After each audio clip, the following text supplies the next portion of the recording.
Welcome to Court A, Lee Westwood Sports Centre, the Optegra National Championships. Got Hull versus WBA Dudley.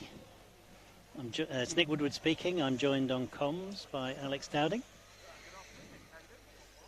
I'll turn the right switch. Put the right switch on. Afternoon, Nick. How are you? I'm good, thank you. Had some switch issues earlier on another game. Anyway, I'll just go through the squads. So in their Tiger Orange, playing away from us, Hull. In goal, Rothery, number 17. In the middle, Walls, 12. Gill, 9 on the right. And on the left, 15, Jefferson. Bench looks like it's Smith, Hodgson, Brennan and Kerrison. I think that's Joe Kerrison. I can't see the number. I think that's Joe Kerrison. And for Dudley, in goal, Sherman. Evans in the middle. On the left playing towards us, Marshall. And on Dudley's right, Ebanks. And their subs bench, Gowder, Westmoreland and Harvey. And I've missed one. Collins. And so far, Dudley played 6 points, goal difference of 1. So winning their games by close margins. Hull played 4 points, goal difference of -5. Hull in the bottom half, Dudley in the top half. Ooh, that was a big hit between the two there. That's just a bump ball, isn't it? The ref's looking like she's trying to choose a... Having a chat with their assistants, it might be who was turning in. It looks straight on from both. It looks kind of straight. I think Kai was... Penalty? Was she given a penalty? I think she might well have done. Well, consulted. That feels harsh. I think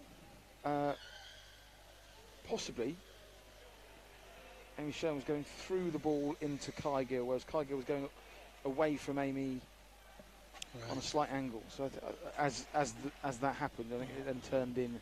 We'll call that a tight margin, shall we? Very tight margin. If that was cricket, we'd have needed whatever they do with those lines and who's going where. Right, Rothery steps up. Rothery, the goalkeeper. Nice and easy. Very well done. Nice and neat and tidy. Looks easy when it goes well. Yeah. So that's against form. Hull didn't score earlier. It was a 0-0 against Man City. So good start for them. Let's see what Dudley have got.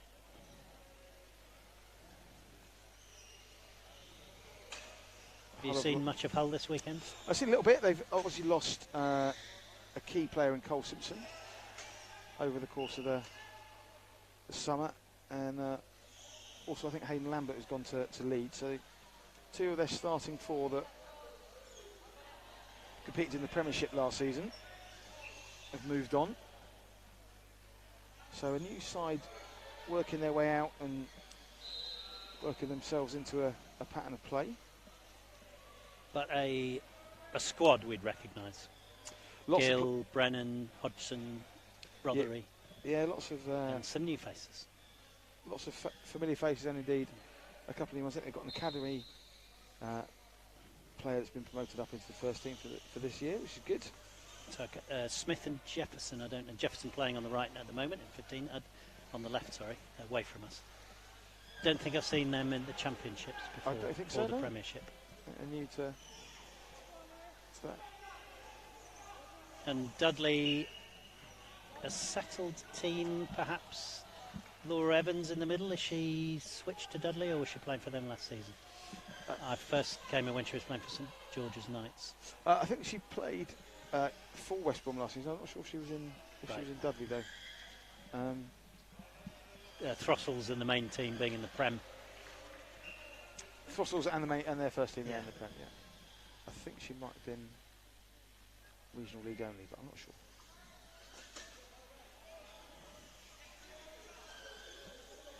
So I'm expecting Hull to put up a calm and considered defence, and if Dudley are anything like the other West Brom teams, they'll ping it about a bit and try and move Hull out of position and score on the fast attack. But we shall see. That be the suggested indication. Has that just gone out for kicking? No, a contact foul given. Has there been a ruling on contact? I felt in the match I saw earlier they seem to be giving easier contact.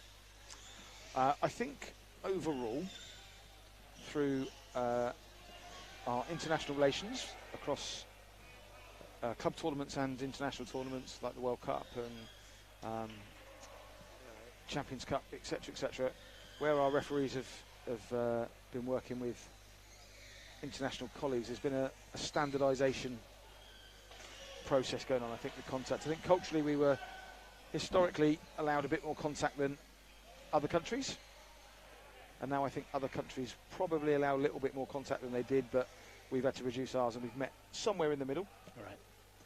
Right. What there has been a conversation about, I know, with the referees particularly, is clamping down on contact through the ball, where it doesn't sound as bad, but can actually end up shaking a player. Yeah, so I'd say what I saw, they were consistent, but it looked like there was a lower bar for calling a foul on contact. I think that's the general consensus and attempt at where... And will that have been, I don't know how, like if this was the Premier League, the referees would have had a players' meeting and said the regulations haven't changed, but here's our newer interpretation. Yes, there's something like that. So our head referee, or head of referee development, Jeff Lewis, will have communicated that often in regular meetings that match officials have. Right. But players? I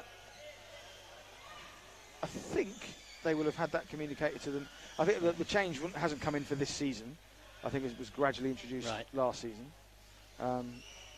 So they've had a chance to adapt and and partly was that a prep for the World Cup? If you go abroad, you're gonna have to face this. Therefore, play like that in the Prem, or not particularly. I think it was possibly more consequence from the World Cup, where match officials came back from that tournament, and there was quite a lot of work done in advance as a team of match officials about being consistent on what they were accepting, what they weren't. And consequently, I think the standard refereeing was extremely high at the World Cup in general terms. I can't remember. I'm not sure how you would qualify it. And other than anything, it did what it needed to. I.e., it was good as it could reasonably get. Indeed, and it wasn't the star of the show. It wasn't distracting. So it enabled good football to be played. Yeah. Which is what referees need to do. So I'd say since October last year, that was a kind of a key turning point, I think, that World Cup. Now, unfortunately, a measure of a conversation about regulations is a slight comment on the play so far. It's been tight. Yeah. Nothing's breaking free, is it? Yeah, both sides defending very well. Finding it hard to get passages of play, and still a bit more retaining the ball. Yes. Than here than you'd find in the Premiership, isn't there?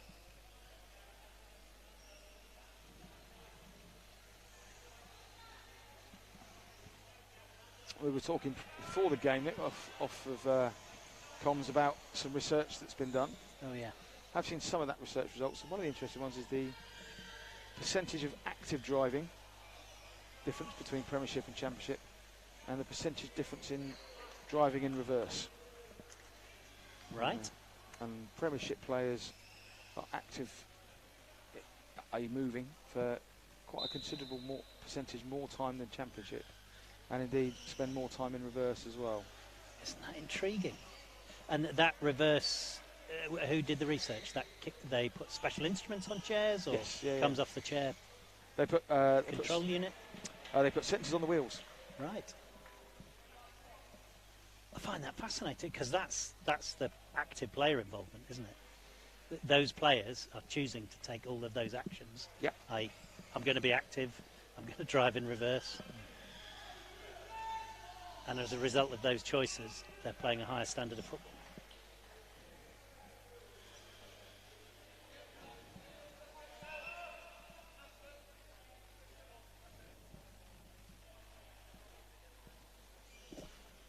So any players listening, if your coaches go on at you about driving in reverse and always getting into a good chair position, listen.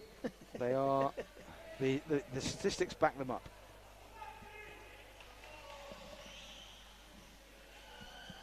Some little bit of confusion here over substitutions, is it? So Westmoreland on. And Westmoreland and Collins on. So King Collins squeezes one through. Oh, unlucky. Off the post and off the back of Rothery, so Collins an instant impact. Be interesting to know whether they give that as a goal or an own goal. Ah, it's an own goal. Has to be, doesn't it? I mean, moving away from the goal. It wasn't and initially. It hit Rothery. It only moved away from the goal from the original. But it hit the post. Okay. We're saying that own goal then, yeah? Yeah, it has to be. If Rothery wasn't there, it doesn't go in at all. More likely to go in the West Brom goal than his goal. I'll now be overruled by the officials at the end. But well, now you were talking about research there. Is it a new role you've got, or a new committee, or something? That's yeah. So I've been appointed, gifted, told, agreed to be chair of the new technical committee that's forming. There's a few public announcements that we're making soon over the people that are on it and how that work's going to progress and what's going to happen. But we're looking to. We've made quite a lot of progress with appointees and who's going to be there and the scope of the committee, etc. Is there anything you can say, or that's kind of once you got it all in place, there'll be some? I believe I need to keep my hat, keep some things under my hat, right, until we've made some official announcements on some bits. We've got some partners or people on the committee that are representative of some of our partners or new partners as well to sit onto the committee. So we're respect them, we're announcing them together. One thing we could say, I'll check, it's not technical about streaming or IT or anything like that, is it? It's about what we're seeing on the pitch in front of us. Yeah, it's technology involved in the sport itself, predominantly chairs, but also the things around chairs, and therefore how you regulate and then measure some of those things as well. So speed testing being an example of something that's fairly well evolved already. But it's very much going to be a data-driven process. So there might not be any new information or guidance comes out from the technical committee for a little while, but we can be able to say what we're working on is this, and researching this, to get the data to be able to make those decisions. And also the committee itself will sit at the top of the process, but there will be opportunities for consultation with key stakeholders, coaches, players, match officials, manufacturers of chairs, etc. We're not looking to do a top-down approach necessarily. We're looking for data and information and consensus from various stakeholders in the community is the approach. So nothing to panic about for anybody. We're not looking to stop the sport, make it hard to compete or impossible to take play in. That's not the intention. But where we've got an excellent safety record currently, we want to make sure we can maintain that and as our primary purpose. And also make sure that we've got the right stuff in place for good chair innovation as well, and any technological innovation that can happen. There's a framework in place for that sort of thing. Sounds good.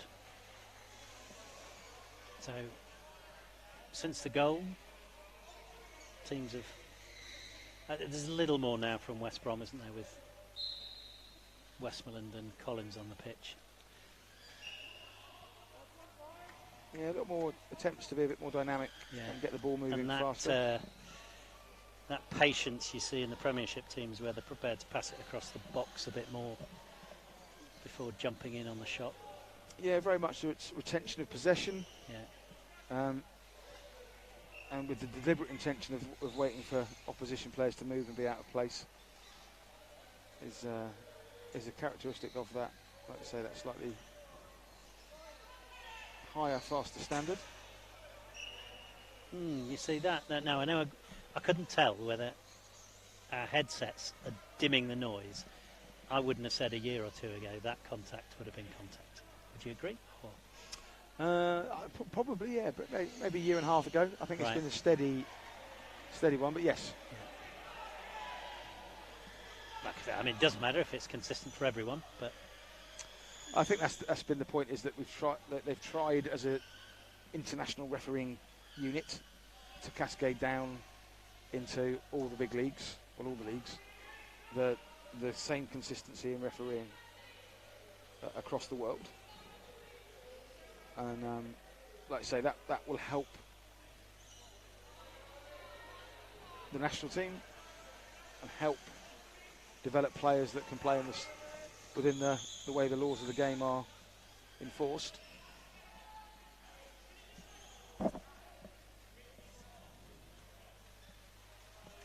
I wasn't able to catch much. Well, actually, I didn't catch any of the English teams' games in the Champions League. I can't remember the name, whether it was played in Paris. Did you see any of that? The Champions Cup? It's Champions Cup, is it? I did indeed. There's some very exciting games. And if you compare that to the World Cup, is the level even higher? Because there's probably more teams, from Europe we know the players. Certainly the latter stages, I would. The semis and finals. The latter stages, definitely. Yeah. And again, the refs there would have been reffing at the World Cup, wouldn't they? Some of them. Indeed. Get more international referees there again. And I suppose it's a peculiarity of the sport that because the most advanced nations and historically the most successful, so in Europe certainly France and England are the biggest leagues, and they've had the most success internationally as well. You end up having the slightly higher standard refereeing. But of course, when England meet France in a final, you can't have I can't remember who did referee the World Cup final. Doug Wolf from USA. Ah, yeah. Absolutely fantastic referee. That being the third big nation, really, along with Australia, I think now as well. Australian refereeing was superb standard up in the World Cup. But in Europe, that has meant the last great corner taken then by Keane Collins. Oh, what a shot! Found Russ at the back post, recycled the ball just about. And Collins slipped the ball straight through Walls and Rothby to the back post.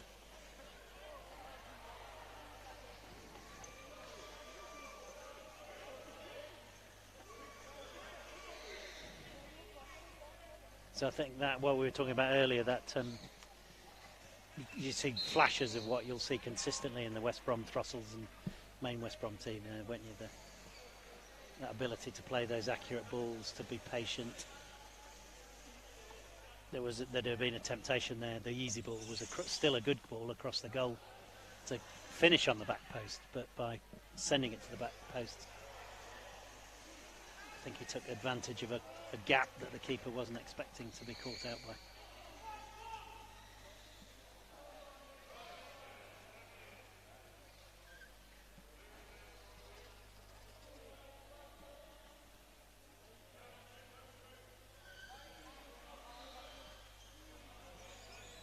So there's a slight issue with the graphics on your screen that states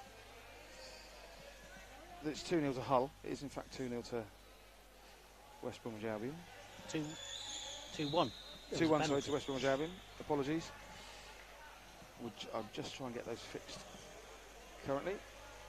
So an early penalty very finely judged infringement in the box. Amy Sherman, contact foul on Kai Gill, penalty taken by Rothery, put away nice and comfortably, and then Dudley brought on a couple of subs, Collins and Westmoreland. They've changed the game, much more dynamic, attacking, moving the ball faster, and as a result they've gone 2-1 up, and the clock's run down to 0, so we're now waiting for the ref to take a view on whether that's time. That's time.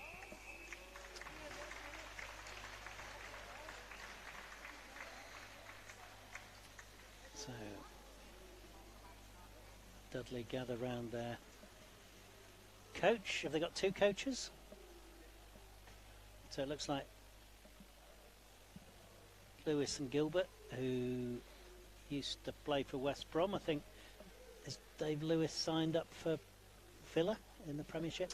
Dave is going to play for Villa in the Premier, yeah. Matt Gilbert's still in West Brom. Is that right? I believe so. Right. They are a combo working their magic. So Dean was saying earlier the number of coaches now from the Premiership coaching in the Championship. It's great, isn't it? It's very high, yeah. And there's the progress I was also seeing with Marcus Harrison, who coached the team in the Greenbank into the Championship. Yeah.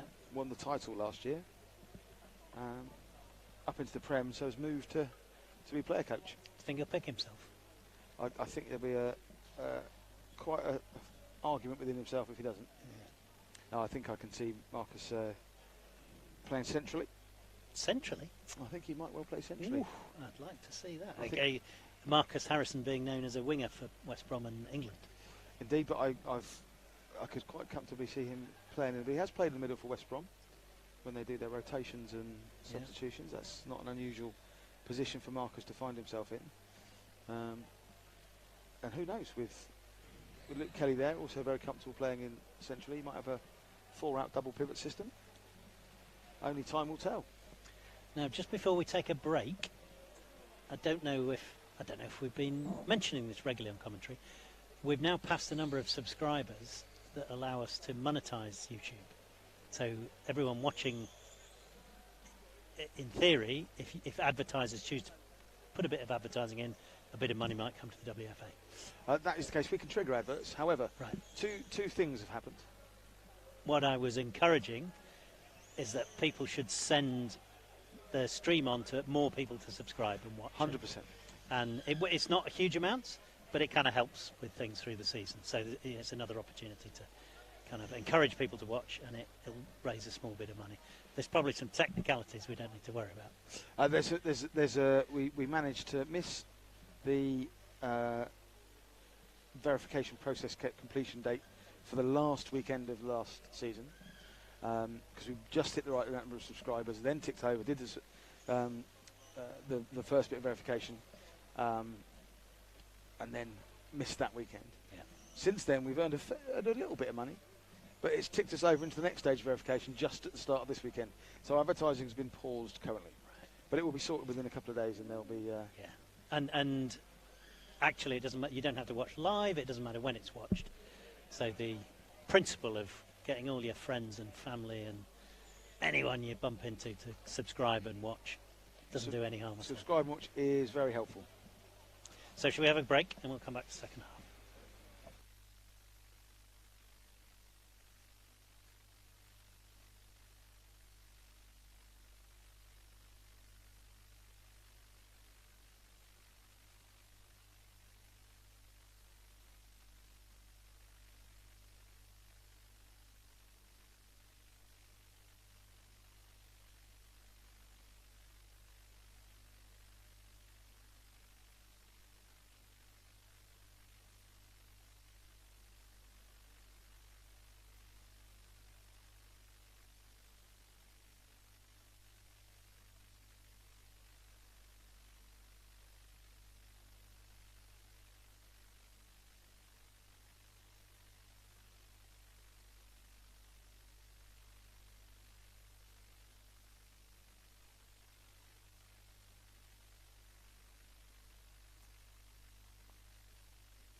Right, welcome back to the second half. Hull versus West Brom Dudley. West Brom Dudley currently leading 2-1. I'll just go through the team. So playing away from us, away from the camera, you got Harvey in goal position, although he doesn't have the goalie shirt on. So in goal position, Harvey. In front of him, Westmoreland, number 33. On the left-hand side, Gowder, and on the right, Collins. So I think Westmoreland in white stripes is the nominated keeper. And playing towards us, Hull in the dark shirt, Rothery. On Hull's left-hand side, Kai Gill. Aston Walls in the middle. And on the far right, Luke Brennan. Great touch there by Collins. Pushed the ball across.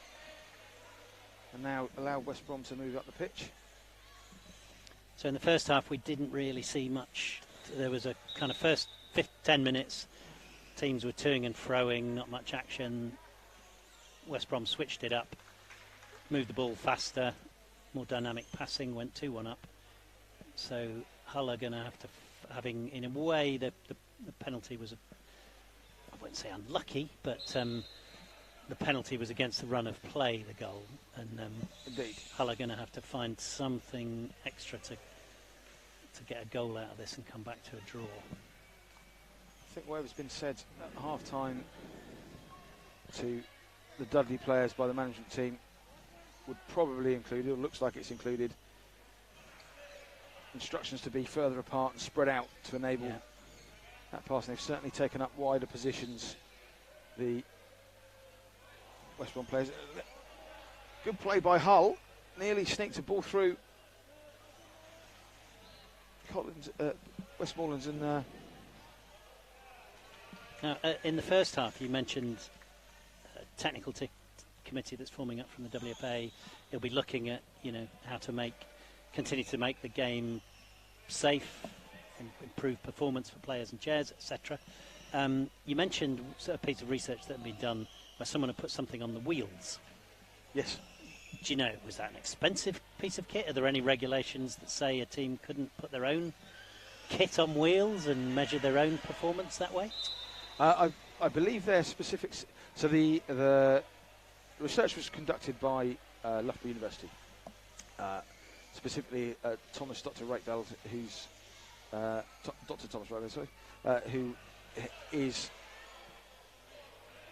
involved quite heavily, along with Professor Vicky Tolfrey, in wheelchair sports. They're both at the Paralympics currently with Team GB. They've helped basketball team, rugby team. Right. So they've got a level of expertise and knowledge of wheelchair sports already, admittedly manual ones. Let's just talk about this action here at the minute, whilst so Aston Walls is pressing working hard on the line. Oh, yes. Oh. Hang on, the flag's gone up. What's... Oh. I think possibly. So...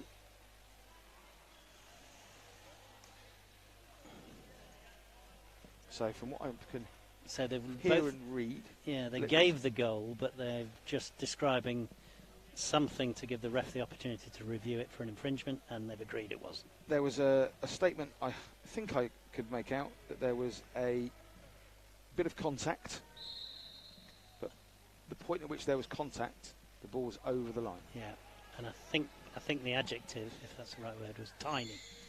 There was a tiny bit of contact. Yeah.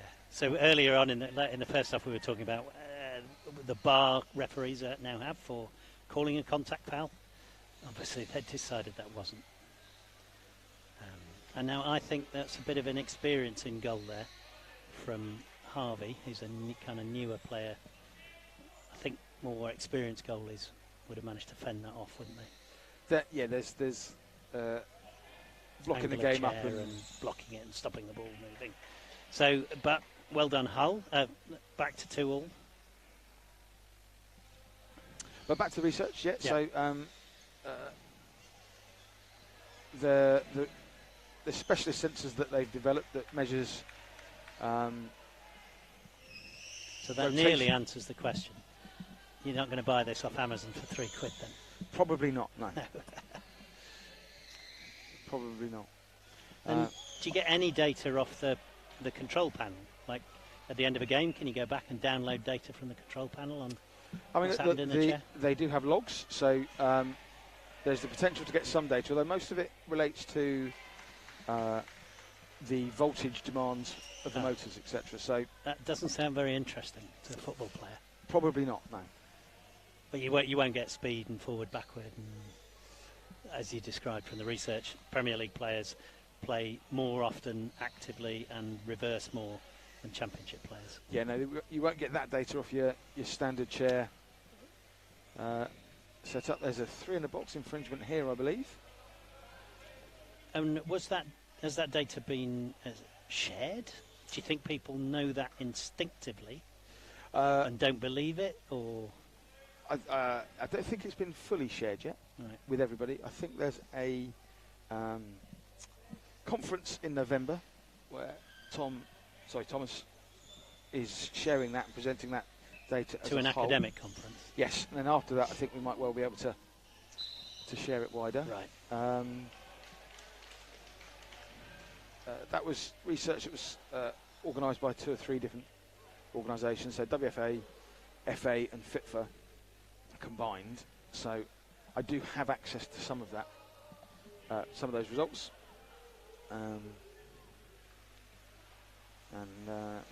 Now, of course, whether you play forwards or backwards or more often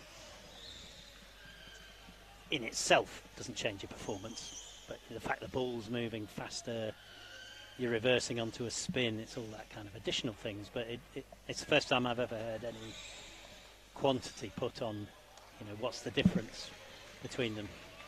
I always assume, looking at the ball moves faster in the Premiership. We haven't measured ball speed yet. No, we haven't, have we? It looks like it moves faster. I suppose there's different parameters for that. There's top speed, average speed. Is it fast and short? Movement time, so there's a whole load of interesting stuff that might we might develop systems for measuring and testing to give us insight and data and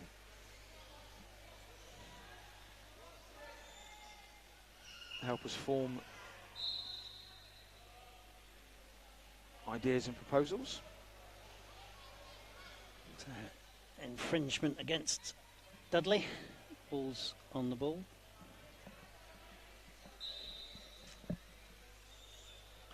Slightly scuff kick, but that might end up going out for corner. Harvey looking for. Ooh. I think Harvey probably did the right thing in terms of the decision. Yeah.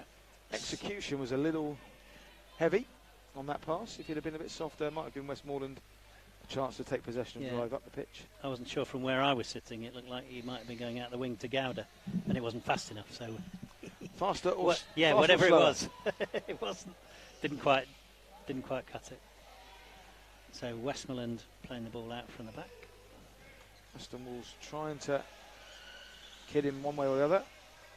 He successfully got it out to the far side. What's the rule on choosing your number? Is there one? Or each player will have a personal story around why they've chosen their squad number? There are no specific guidelines on how to choose a number or get a number. Because there's some high numbers, which clearly go higher than the squad size. There are the highest number in the National League. Do you know that off the top of your head? Well, I would say 66. No. 99. Certain Aston Villa player and coach. Oh, Bubba, 99. Correct. So clearly lodged in my memory, but I'd never gone that's the highest number. So yeah, Amir Elliott Villa has the highest number at 99 on the back on his back plate. But I don't think we've got a regulation on the number itself. There's regulations on the back plates and the size of the numbers on the back plates. So therefore the players must be choosing a number which either they don't care or they've chosen it deliberately. Yeah, I think there's certainly within some clubs there will be certain numbers that may have been retired. Yeah. Others might just go sequentially through and give everyone a number in either. Yeah, a bit like the You see the England cricketers have the number of caps Yep. that they are, or the maiden, if that's the right word, the day they were appointed, what number they were in the log, didn't they? I saw a 1 today. That's the first one I've noticed. Although the England players also have squad numbers for World Cups and stuff, don't they? That are separate. Yes, but I think by the same token, when I've seen them, they've tried to get as close to their own team number if they can. Joe Root is famously. Oh, Route sorry, 66. I thought you meant power. Oh, no. Power chair. The England cricket ones. Yeah.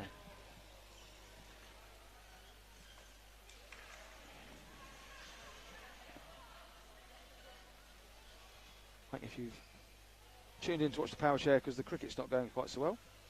Oh, is it not? I haven't been following that. Anyway, we are here to talk about how West Brom Dudley had been doing well. They were all over the game. Came back from 1-0 down, a penalty in the first half, to 2-1 up in the first half. Looked dynamic, were attacking, and since the goal's gone in, they seem to have lost their confidence a bit. The ball's not zipping. Aston Walls is coming up at the West Brom goal quite quickly.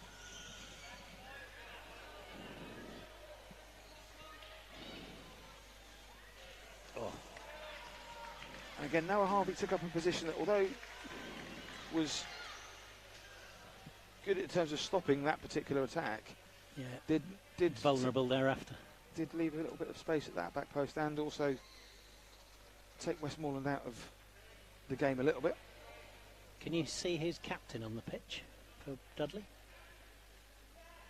I can't see a captain's armband. I can't either. Oh. Although I can't see a captain's armband on Hull either. There was a little bit of misunderstanding there on all sides. Yeah. Kai Gill nearly front bumpered that ball in to take the lead, and it was Westmoreland that back just in time. So just a bit of nervousness from Dudley.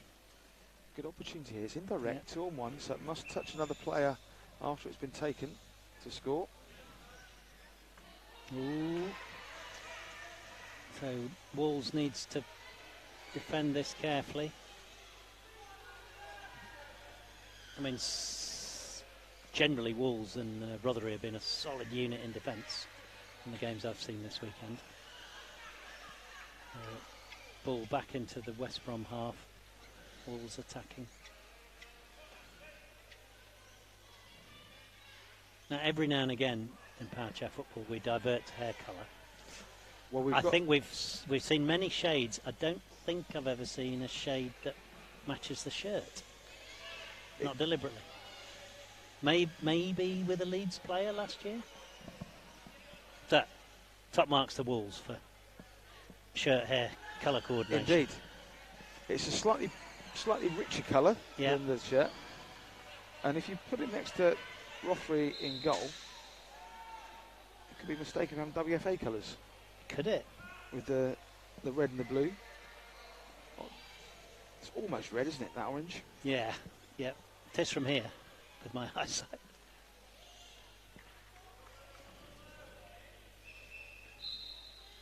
So substitutions, will this change the play Westmoreland. again? So Laura Evans coming on to go into goal. Oh yeah. Noah Harvey moving out to the wing. Keaton Collins going off. That means so Westmoreland takes the goalkeeper shirt off. Big Hull with a big squad, 8. I think they came to the weekend with 9 players, and they were rotating a squad of 8 out of the 9. They've not made many substitutions. They obviously fancy some points out of this and are trying to keep the team that they feel can get the points out of it. Dudley mixing it up, trying to disrupt the pattern of play, which worked in the first half. Hull have since. I don't know if calm's the right word, but Hull have just played with a more steady demeanour. Yes. Ball's getting the ball back to Brennan, who's going to spin and shoot. Scuffs it slightly to Gill. There's opportunity there, but Evans did well. And it's Harvey that brings the ball away, but Kept it in. Needs to play it back to Westmoreland. Just didn't get the power on it. Westmoreland looking for Gowder. Found him. Back to Westmoreland. Spin shot. Ooh. that final ball not quite there.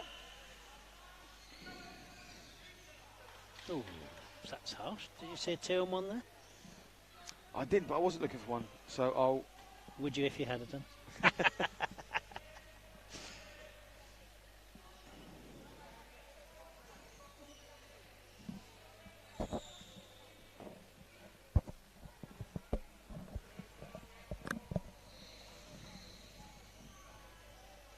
Pretty experienced refereeing units. Yes. Match officials unit. Kaz Goldsborough, who's head of European refereeing. She refereed the WFA Cup at least once, if not twice. Indeed. Dawson Millie Bean, for qualified referee, and also match official at the WBA Cup final on an occasion or two as well. Opportunity here for Harvey. Oh, just didn't key it right, did he? Didn't find that gap. No. Straight at Rothery's chair.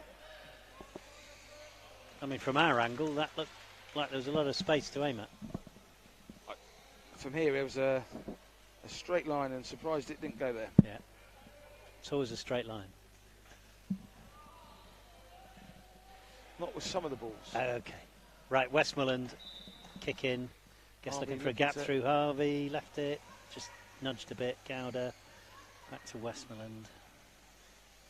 There's a handful of players, Westmoreland's one of them, who just always chasing the ball, aren't they? And I don't mean that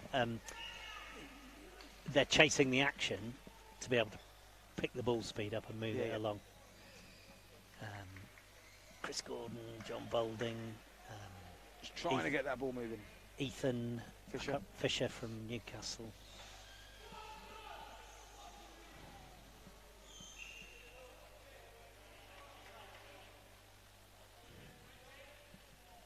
So out to Harvey, who squeezed the ball past Walls. Rothery was there for Hull. Pushed it back out for Aston Walls to try and bring up the pitch, which he's doing quite well against Westmoreland. So 2.5 minutes left. Momentum slightly back with, well, definitely back with Dudley.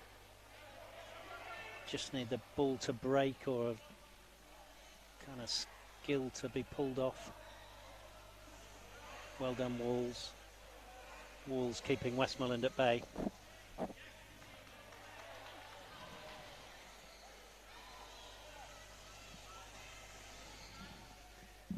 So this will, if it stays as it is, this will make West Brom Dudley 7 from 4 and Hull 5 from 4. So not much between them after 5 games on the first weekend. But some way from Muscle, I think, who may have only played 4 but won all. We'll bring the table up at the end of this game. A little bit of chair tapping off the ball. Not sure it was deliberate. Excellent work by Harvey there. Nearly managed to pull that off. Driving in reverse to allow the ball to follow through. Westmoreland's got down into the Hull corner. There's not many chances are going to be left in this game. Can they manufacture one in the final minute and take the 3 points? Just kind of, I don't think anyone's playing for time here, but they're running the clock down. I think they're both working hard to get possession back. Playing percentages might be the way to describe this. Yeah. Oh, it's broken for Westmoreland. He's on against Rothery. Couldn't get the ball out wide though. I think he needed movement on the ball really. He's dragged him out wide now, so Hull slightly out of position here. 3 in the box called. Oh, 2 on 1 called. So Rothery left the box, I guess. Must have done, just on the edge. Or as Aston Walls came out, maybe Kai Gill was a bit too close, but it's been given down on that edge. So yeah, Rothery must have left the box. Goalkeepers can't give away a 2 on 1 whilst they're inside their own goal areas. Ooh, just perhaps if So indirect, so must touch another player's chair. Harvey just looks too tight there. If he dropped off a bit, there'd be a gap, wouldn't there? Could be they're Although looking maybe at the back for Gowder. dummy for Gowder. Oh! What? No, what's happened? Didn't touch. 2 on 1 given. Why? Because Gowder moved in? No, I think 2 on 1 against Harvey. Westmoreland. Harvey was so close to the ball that as the ball was moved, I see, as it came in. was shot towards there. The So ball, the ref doesn't call that until it's kicked, No. and then it's an instant 2 on 1. Yes. That's a bit of an error, wasn't it? a bit naivety maybe. Yeah. And there we go. Well done, Hull. Going up, back down to 2-1. Well done, Dudley, for picking it up. But I think both teams would have been happier with 3 out of that. I think you're right on that one. So, kind of settling in towards the middle of the table. Are you able to talk to the table? I can get us a table graphic up.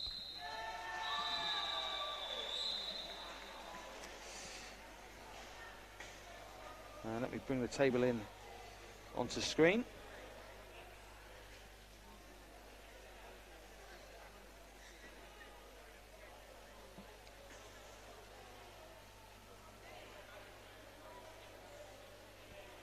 So top of the table, we have Muscle Warriors, played 5, won 5, excellent weekend for them, plus 14 goal difference. GBG Knights played 4, won 4, also an excellent weekend for them, and they got a goal difference of plus 19. So 2 big performances from those 2 teams this weekend. I can see Dudley move up to 4th there, actually. And yeah, Hull sit in 7th, played 5. so Forest and Little Rockets and Bournemouth, some work to do. And the next weekend is November, I believe so. end of November, and the Championship October the 25th, or maybe the 24th, but the last weekend in October. Sorry, so the Championship, the Premiership kicks off kind of late this year, doesn't it? A little bit later. of Sometimes October. there's a variety of reasons for the dates that are put in place. Lots of things that impact, but we shall look forward to seeing you all for our live streaming of the first weekend of the Premiership. Thank you. Well done, teams, this weekend.